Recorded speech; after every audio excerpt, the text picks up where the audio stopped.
با سلام. نه به اعدام. اقدامی که خانواده مهرجویی در عدم اجرای حکم اعدام قاتلان آقای مهرجویی و همسرش کردن، موجی خوشحال کننده برانگیخته است. بیانیه‌ای که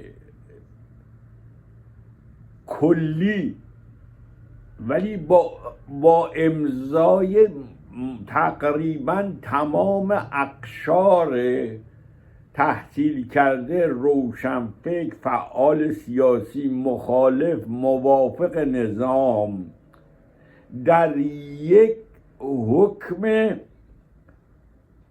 حقوقی منسوخ شده، یعنی اعدام، که حکومت جان انسانها را میگیرد، خشونت حکومتی و محکوم کردن اون یک کار بزرگی است که به حساب همه این افراد نوشته می شود.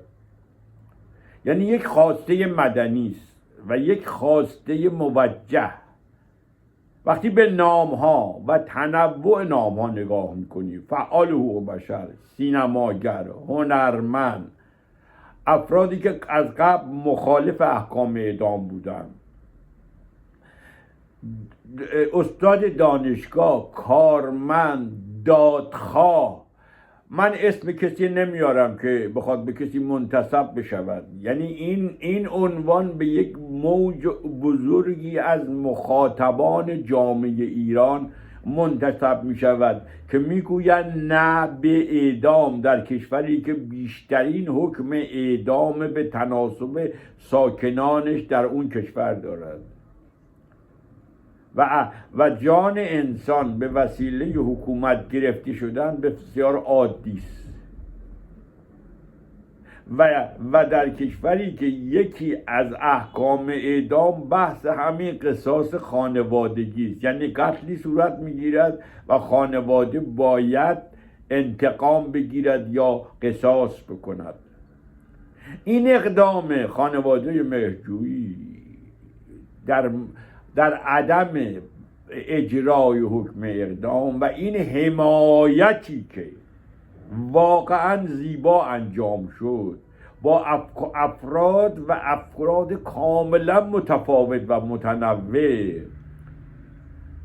آدم امیدوار می کند به جامعه ایران که در آینده بتواند با وجود تمام اختلافات بر روی اصول حقوق بشر تفاهم کند تا فهمی از یک جامعه مدنی مهم به دست بیاورد.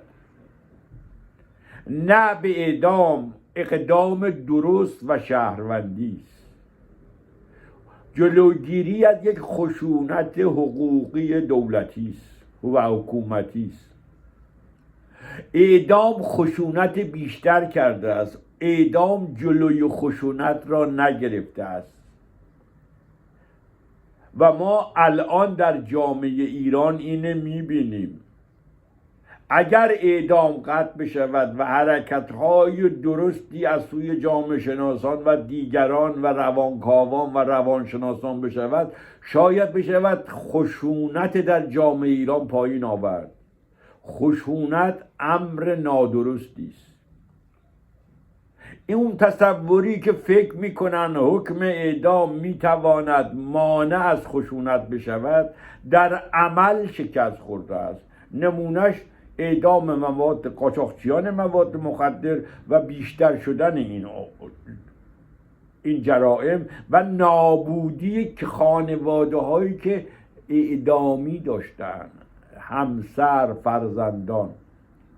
پس ستایش باید کرد این اقدام خانواده مهرجوییه و ستایش باید کرد تمام کسانی که این بیانیه رو با تمام گرایش‌های گوناگون خودشان امضا کردن و تایید کردن نه به اعدام. اما کار بزرگی باید کرد در لغو حکم اعدام و همچنین به پایان دادن به حکم اعدام در ایران. ولی این آغاز امیدوار کننده‌ای در این روزهای سخت است. پس به استقبال این بیانیه باید رفت و از تمام کسانی که این بیانیه را امضا کردند باید تشکر کرد و خواست که برای لغو حکم اعدام اقدامات قوی‌تر، متشکل‌تر و بهتر و سازمان یافته‌تری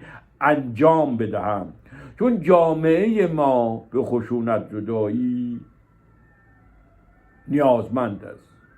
خرداد 1404 می 2025 میلادی.